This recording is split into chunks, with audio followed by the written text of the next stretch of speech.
Welcome to my channel. Good morning, જય શ્રી કૃષ્ણ. કેમ છો બધા? તો જો નાગ અંદર ફસાણો છે વેલમાં.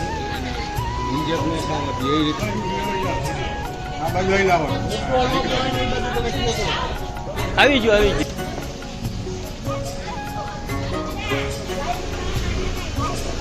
તો જો આજે એકલા કઈ કંટાળો આવ્યો, નીંદર બહુ ન આવી તો 3:30 ઉઠી ગઈ અને હા ગુજરાત રાજ્યનું ક્ષેત્રફળ 1,96,024 ચોરસ કિમી છે, જે ભારતનું 35. Everyone, welcome to my channel. Good morning, જય શ્રી કૃષ્ણ. કેમ છો બધા? સવારના વાગી ગયા છે આજ તો જો 10:30 અને આપણે કામ કરીને ફ્રી થઈ ગયા આજ તો. અને વાતાવરણ પણ એકદમ ઠંડુ થઈ ગયું છે. આમ પણ પંખા વગર નથી રહેવાતું, પણ આમ બહાર ઠંડુ વાતાવરણ થોડું ઘણું થઈ ગયું છે, કેમ કે પવન ઠંડો હોય છે.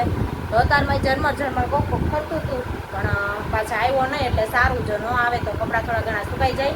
અને આજ છે અષાઢી બીજ, તો આજે જગન્નાથજીની રથયાત્રા અને અષાઢી બીજ છે. તો તો કીર્તનને એકને આજે સ્કૂલે જવાનું છે. તો હવે રસોઈ બનાવવાની, રસોઈમાં જો શાક તો બની ગયું છે, બટેટાની પતરીનું શાક. આજ તો ભાઈને ભાવે એટલે બનાવી દીધું છે. અને રોટલી બનાવવાની બાકી છે, તો 12 વાગે રોટલી બનાવશું. તો રસોઈ બસે કમ્પ્લીટ થઈ ગઈ છે. તો ચાલો મળીએ હવે પાછા. અને જો કાલે અમારી શેરીમાં નાગ નીકળ્યો હતો રાતે, તો અહીંયા અમારી શેરીમાં નીકળ્યો તો અમારા ઓટલે ચડ્યો અને અમારી કચરાની ડોલ પડી છે ત્યાં અંદર ગરી ગયો. કાઢવા ગયા ને આમાં મોટી હતી તો ત્યાં અંદર ગયો. ત્યાંથી પછી કાઢ્યો ને તો અમારી બાજુવાળાની વેલ ઉપર ચડી ગયો. જે વેલ ચડાવેલી હતી દિવાલે એની ઉપર ચડી ગયો. તો પછી પકડવાવાળાને બોલાવ્યા, ફોન કર્યા કેટલાય ઘણાઈને પકડવાવાળાને. પછી એક પકડવાવાળા ભાઈ આવ્યા, પછી એણે વેલમાંથી એણે પકડ્યો અને વેલમાં વીંટાયેલો હતો. કેવો આમ ગુંડલું વળીને અંદર વીંટાઈ ગયો હતો. એ ભાઈએ એક ગુંડલું કાઢતા એ નાક પકડ્યો છે. એવો પકડી લીધો ને તો આપણને તો બીક જ લાગે એવો. એનો વિડીયો પણ શૂટ કર્યો છે, તો તમને છે ને ચાલો એ ક્લિપ પહેલાં જોઈ લો, પછી આપણે આગળ કન્ટિન્યુ કરીએ. તો જો નાગ અંદર ફસાણો છે વેલમાં. ક્યારના મહેનત કરીએ છીએ.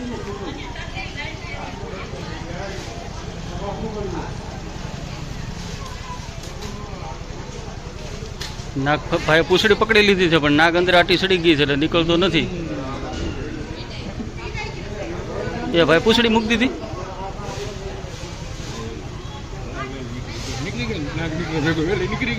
વેલ નીકળી ગઈ. નાગ નીકળો ન નીકળો, પણ વેલ નીકળી ગઈ.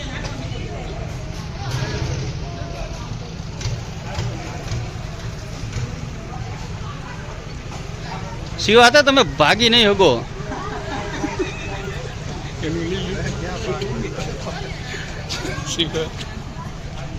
શિવા તો આવી ગયા છે પણ ભાગી નહીં હગે. જો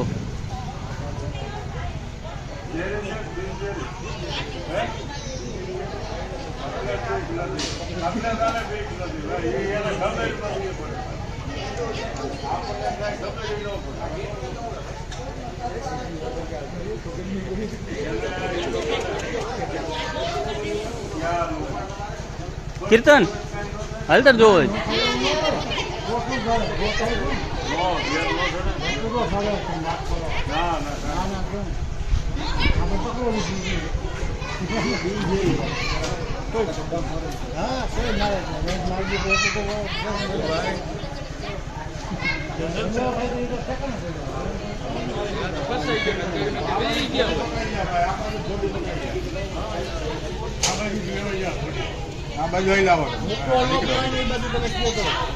આવી ગયો. હાલો બે હાલો. પેલા ભાઈ હાથમાં પકડ્યો. સાચી એની તાકાત પૂછડીથી જ થાય. હાથમાં આવી ગઈ ને હમણાં બવણી નાખી દે.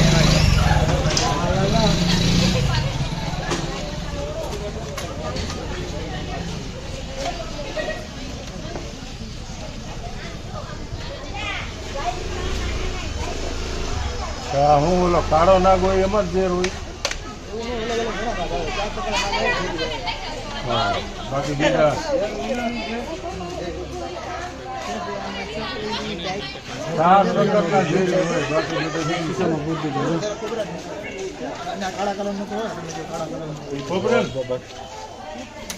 કાળા કલર નો હોય તમે આમ અડો નહીં. આ બિનઝેરી હે કે કયો હે? ગમે એમ પકડી લે મૂકે કોબરાય પકડે રાખવું પડે ને એ તો થોડું ધ્યાન તો રાખવું પડે એ હાલવાની ચાલો તો ફાઇનલી અડધી કલાકની મહેનત પછી નાક પકડાઈ ગયો છે અને ભાઈએ જો રેક્યુસી કરી લીધું પેટીમાં પૂરીને. તો જો આપણે જમવા માટે બેસી ગયા છીએ અને કીર્તન તો જમીને વયો ગયો સ્કૂલે. તો જમવા માટે જો બટેટાની પતરીનું શાક અને રોટલી અને આજ તો જો અમે બે મા દીકરો જ હતા એટલે ખાલી આજ સિમ્પલ મેનુ બનાવ્યું છે, બીજું દાળ ભાત ક્યાંય બનાવ્યા નથી. તો જમી લઈ. અમારા આરાધ્યાએ ભેગી ગઈ છે એટલે બધા આવશે સાંજે જમવાનું ન્યા જ છે એટલે બધા જમી કાઢવીને આવશે. તો આપણે જમવા બેસી ગયા છે તો જમીને કામકાજ કરી લઈ. ઝરમર જો વરસાદી આવે છે તો કપડાં પણ અંદર નાખવા પડશે. તો ચાલો આવી જાઓ જમવા. જો આજે એકલા કાંઈ કંટાળો આવ્યો, નીંદર બહુ ન આવી તો 3:30 ઉઠી ગઈ અને આવી ગઈ નીચે સીવવા માટે. કેમ કે જો કટિંગ કરેલા કાલના સીવવાના અધૂરા પીડ્યા હતા તો કીધું વહેલા હાર પૂરા કરી નાખું, થોડા ઘણા જેટલા થાય એટલા. પછી આરાધ્યાને મુંગટ બનાવવાનો છે, ભારત માતા બનવાનું છે એમ કહેતી હતી. હવે જોઈએ, હવે મુંગટ તો બનાવવી. પછી આજ તો કાંઈ સ્કૂલે નથી ગઈ કેમ કે એ ગઈ છે ગામડે. એટલે જો આજે પછી છોકરીઓ જે ગયું હોય સ્કૂલે એને ખબર પડે કોને બનાવે છે તો એને મુંગટ બનાવવાનો છે. એટલે આપણે એ ફ્રી થાય તો બનાવી દઈ.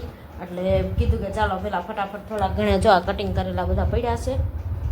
અહીંયા જો સિલાઈ કામ ચાલુ છે અને અહીંયા મશીન ઓલા કરેલા બધા ઢગલો પડ્યા છે. તો થોડા ઘણા છે એ બધા કીર્તન આવે ત્યાં ફટાફટ પૂરા કરવા છે તો થોડા ઘણા કરી લઈ. તો જો અહીંયા મશીન ચાલુ થઈ ગયું છે આપણું સીવવા માટે. હું આવી ગઈ છું નીચે 3:45. તો 2 શર્ટ તો સીવી નાખ્યા. તો હવે ફટાફટ ચાલો કેટલા સીવાય એટલી કંઈ નક્કી નથી, જેટલા પૂરા થાય એટલા કરશું. અને વરસાદ જો ઝરમર ક્યારેક ઝાપટું નાખી જાય છે અને પાછો વયો જાય છે એવું કરે છે. આજે હરખો કાંઈ આવતો નથી તો એમ છે. તો ચાલો પેલા મશીનનું કામકાજ પતાવી લઈએ. આવી ગયા સાંજના 7:30 અને અહીંયા જો રોટલી બનવા મળી છે. તો રસોઈમાં તો આજ તો હું ને કીર્તન બે જ છે જમવામાં. તો અહીંયા જો છોકરાઓને પડીકાનો પાર નથી, ભાગ આવી ગયો છે. ગુંદી ને ગાંઠિયા અને 2 છોકરાઓ માટે. અને અહીંયા જો ચણાનું શાક છે, ગુંદી ગાંઠિયા છે, તો બધું આવ્યું છે. વેફર બિસ્કીટે આવ્યા છે પણ મેં એ જો આમાં ખાનામાં મૂકી દીધા છે અંદર. તો રોટલી એક જ બનાવવાની છે આજે કેમ કે હું ને કીર્તન બે જ જમવામાં છીએ, બાકી બધા તો જમીને આવવાના છે. તો 7:30 થઈ ગયા છે તો હવે રોટલી બનાવી નાખું એટલે અમે પણ જમી લઈ. અને કીર્તન જો કાંઈક પ્રોજેક્ટ બનાવવાનો છે. કીર્તનને શું સ્કૂલમાં બનવાનું છે કાલ કીર્તન? ગુજરાતનો નકશો બનાવવાનો છે કે ગુજરાત દોરવાનું છે? એના વિશેની માહિતી અમે ચાર્ટ પેપરમાં લઈને જઈને ટીંગાળવાની છે. અહીં જો 2 સાઈડ કાણા પાડી હા અને દોરી નાખીને ગાંઠ વાળી ઠીક પહેરીને ઊભું રહેવાનું તારે. ઠીક. પછી આમ ઊંધું કરીને દોરી. કાક તમારા સ્કૂલનો સરનો વિડીયો આવ્યો તો આજે આરાધ્યામાં જોયો કે આ કાક ક્યારેક હું ગુજરાતનું ઓલું ધારાસભ્ય બનશે આમાંથી કોક એમ એવું બધું હતું. એટલે એવું આજ કરાવ્યું છે ને તો તેજસ સરનું હતો. હા, એ હતા ખરા પ્રાર્થનામાં આવ્યા હતા. હા આવ્યા હતા ને. કે કાલ તમારે બધું આજ કરવાનું છે ને, તમને શીખવાડ્યું છે ને શું કરવાનું એ. તો જો પ્રોજેક્ટ 2 છે એનો ભાઈબંધ ને 2 બનાવે છે એ કામ ચાલુ છે અહીંયા. અને આપણે જો રોટલી બનાવી છીએ તો કીર્તન બનાવી નાખે ને આખું, પછી હું બતાવીશ કેવું બનાવે છે. કાલે ગુજરાત બનવાનું છે કીર્તનને, જ્યાં માહિતી ને બધું લગાવીને પછી એને રાખવાનું ગળે પહેરીને એવું બધું છે. તો હવે બનાવી નાખે પછી ખબર પડે. તો ચાલો રોટલી બનાવી લઈએ અને બેસી જાય જમવા. તો જો અહીંયા કીર્તનનું ગુજરાત અહીંયા દોરાઈ ગયું છે ને બની ગયું છે. તો હું આમાં કીર્તન જો સમજાવવાનું. વાંચો. ગુજરાત રાજ્યની સ્થાપના 1 મે 1960માં બોમ્બેથી ભાગલા પડીને કરવામાં આવી હતી. આ દિવસ ગુજરાત દિન અથવા ગૌરવ દિન તરીકે ઓળખાય છે. ગુજરાતની પ્રથમ રાજધાની અમદાવાદ હતી, જે પછીથી 1970માં ગાંધીનગર ખસેડવામાં આવ્યો છે. ગુજરાત રાજ્યનું સૌથી મોટું શહેર અમદાવાદ છે. ગુજરાત રાજ્યનો સૌથી મોટો જિલ્લો કચ્છ છે. ગુજરાત રાજ્યનો સૌથી નાનો જિલ્લો ડાંગ. હા. ગુજરાત રાજ્યનું ક્ષેત્રફળ 1,96,024 ચોરસ કિમી છે, જે ભારતનું 5મું સૌથી મોટું રાજ્ય છે. ગુજરાત રાજ્યની 2011ની વસ્તી ગણતરી મુજબ ગુજરાતમાં 60.4 મિલિયન વધુ વસ્તી છે. ગુજરાતના હાલના મુખ્યમંત્રી ભૂપેન્દ્રભાઈ પટેલ છે. ગુજરાતમાં કુલ 34 જિલ્લાઓ છે. ગુજરાતના જિલ્લાઓ અમદાવાદ, ભરૂચ, ડાંગ, જૂનાગઢ, મોરબી, પોરબંદર, તાપી, અમરેલી, ભાવનગર, દેવભૂમિ, દ્વારકા, કચ્છ, નર્મદા, રાજકોટ, વડોદરા, આણંદ, બોટાદ, ગાંધીનગર, ખેડા, નવસારી, સાબરકાંઠા, વલસાડ, અરવલ્લી, છોટાઉદેપુર, ગીર સોમનાથ, મહીસાગર, પંચમહાલ, સુરત, વાવથરાદ, બનાસકાંઠા, દાહોદ, જામનગર, મહેસાણા, પાટણ, સુરેન્દ્રનગર. ગુજરાતની પશ્ચિમે અરબી સમુદ્ર આવેલો હોય છે. ઉત્તર દિશામાં રાજસ્થાન આવેલું છે. પૂર્વે મધ્યપ્રદેશ અને દક્ષિણે મહારાષ્ટ્ર રાજ્ય આવેલું છે. ગુજરાતની ઉત્તર પશ્ચિમે પાકિસ્તાન દેશની સરહદ પણ આવેલી છે. ગુજરાત રાજ્ય અનેક નદીઓથી સમૃદ્ધ છે, જે રાજ્યના જુદા જુદા ભાગોમાં વહે છે. ગુજરાતમાં નર્મદા નદી, તાપી નદી, સાબરમતી નદી, મહી, બનાસ, સરસ્વતી, રૂપેણ, ભાદર, આજી, શેત્રુંજય, મચ્છી, ભોગાવો, વાત્રક વગેરે. ગુજરાત રાજ્ય ભારતથી વિદેશના વિકાસ માટે 33% ફાળો આપે છે. ગુજરાત પાસે ભારતનો સૌથી વધારે દરિયા કિનારો 1600 કિમી ધરાવે છે. ગુજરાત પાસે બસ લે હાલ લાંબુ થતું જાય તારું. ગુજરાતના મોટા ભાગો બંધ કરી દે તો તું જાતો અવાજ આવે. ગામડાઓમાં ખેડૂતો ખેતી કરે છે. ગુજરાતમાં પરંપરાગત રીતે વર્ષોથી ખેડૂતો એ બંધ કરવાનું કીધું, ગાંડી. પાક ઉગાડવામાં આવે છે. ગુજરાતની વાર્ષિક આવક 29,82,032 કરોડ છે. ગુજરાતમાં આવેલ પાવાગઢ મંદિર યુનેસ્કો વિશ્વ ધરોહર સ્થળ છે. રાણી કી વાવ અમદાવાદ ઐતિહાસિક શહેર છે અને ધોળાવીરા હડપ્પીય નગર, આ ત્રણેયને પણ યુનેસ્કો દ્વારા એવોર્ડ આપવામાં આવ્યો છે. ગુજરાતમાં અલગ અલગ જિલ્લાઓમાં અલગ અલગ ફરવાલાયક સ્થળો છે. ગુજરાત અલગ અલગ વાણિજ્યિક અને સાંસ્કૃતિક વારસો ધરાવતો રાજ્ય છે. ગુજરાત આર્થિક, સામાજિક અને રાજકીય સમૃદ્ધિ ધરાવતો દેશ છે. તો હાલો જો ગુજરાતની માહિતી આપી દીધી કીર્તને.